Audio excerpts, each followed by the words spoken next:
সামনে ইফতারি, বসে থাকি আমরা তৃষ্ণায় সারাটা দিন, ছাতি ফেটে যায়। আল্লাহ দেখে, দেখতে দেখতে আল্লাহর একটা সফট কর্নার তৈরি হয়। এটাই সুযোগ কাজে লাগানোর, ঠিক কিনা?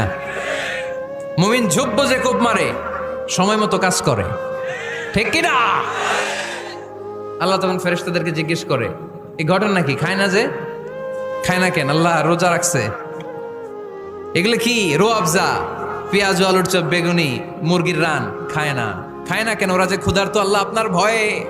তাই কি চায়? আল্লাহ আপনার কাছে ক্ষমা চায়, ক্ষমা চায়। আল্লাহ রহমতের দরিয়ায় জোশ খেলে যায়।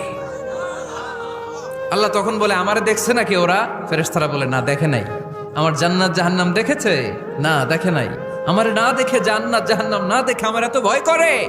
যাও, আজকের এই রোজার বিনিময়ে এখন বান্দা যা চাইবে সব কবুল করে নেব।